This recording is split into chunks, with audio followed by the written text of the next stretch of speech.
Okay, so today we are going to look at adding fractions and we're going to do a couple of examples.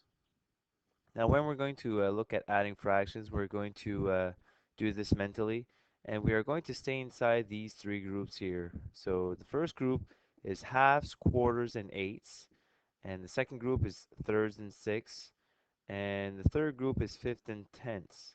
Now, why do we stay inside these three groups? Because they are similar fractions.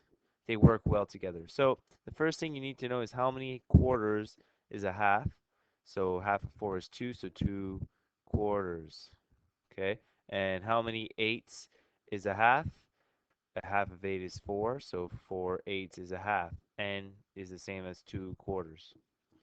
You also need to know how many sixes is 1/3?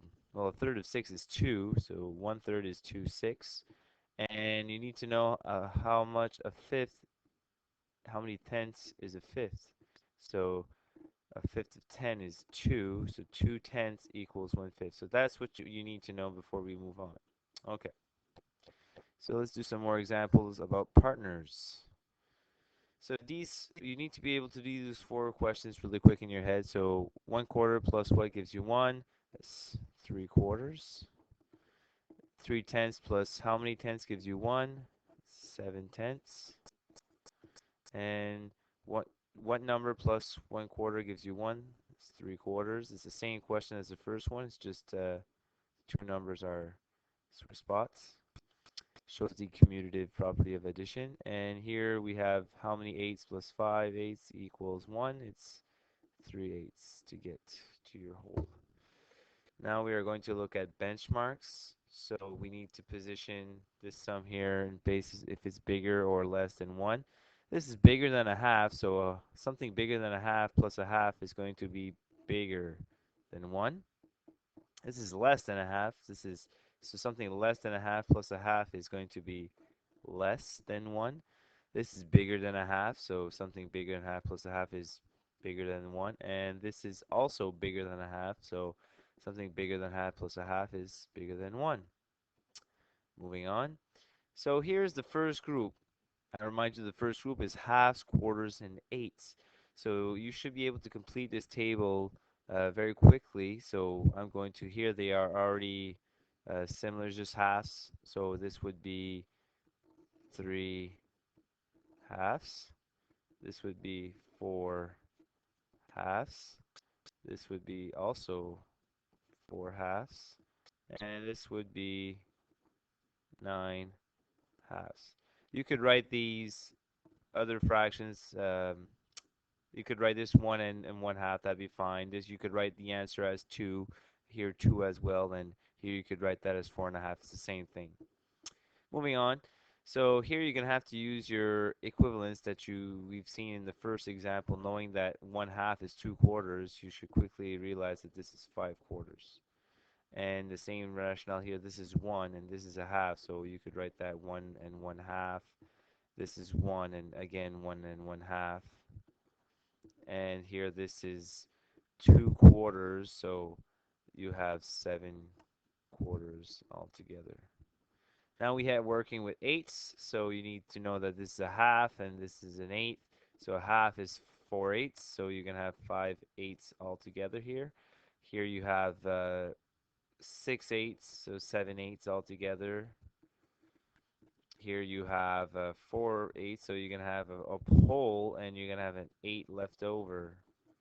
Okay, you can do that many different ways. And here you have 1, this is 1 and 3 eighths. Now moving on to mixed numbers.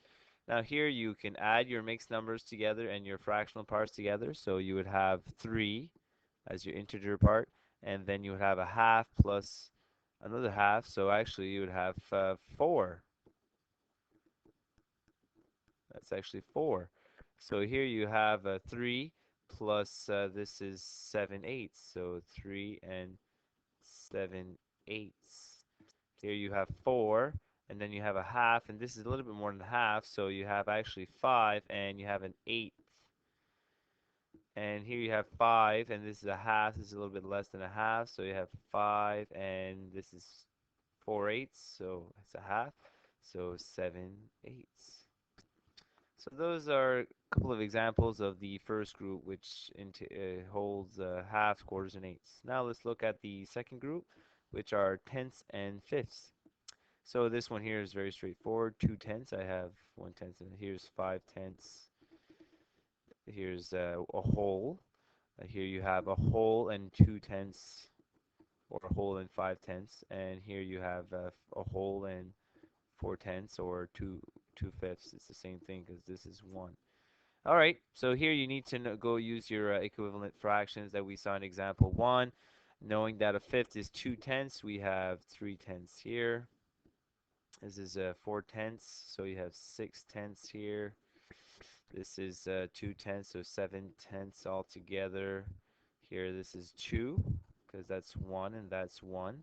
And here you have 4 tenths plus 6 tenths, that's going to give me 1. And here we're going to use the same rationale we just used above. So you have 2 and then you have 5 tenths altogether, so that's actually 2.5. Here you have a 2.5, or we can probably still easier to work with tenths. So it's actually 3, and this is 4 tenths, so 9 tenths. And here we're going to have 3 and then 8 tenths, so actually 4 altogether. Here you have 4, and then this is more than a half, that's a half, so actually going to have 5.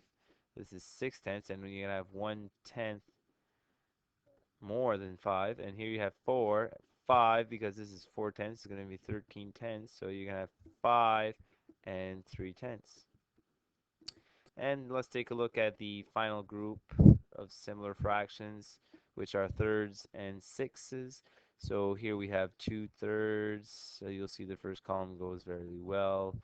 We increase in progression. So this is 1 and 1/3. This is actually 1 and this is 2, so the answer would be 3. This is 2 thirds plus 2 thirds. You could go 4 thirds, or 1 and 1/3. It's the same thing. Now here you have to use your equivalent fractions that we saw in example 1. That 1/3 is 2 sixes. So here you have 3 sixes, or 1/2. Here you have 4 sixes plus 2 sixes, so that's actually 1. Or you could even say that this is 1/3 plus 2 thirds is also 1. This is 1, and that's 2 thirds. You could write it as 1 and 2 thirds.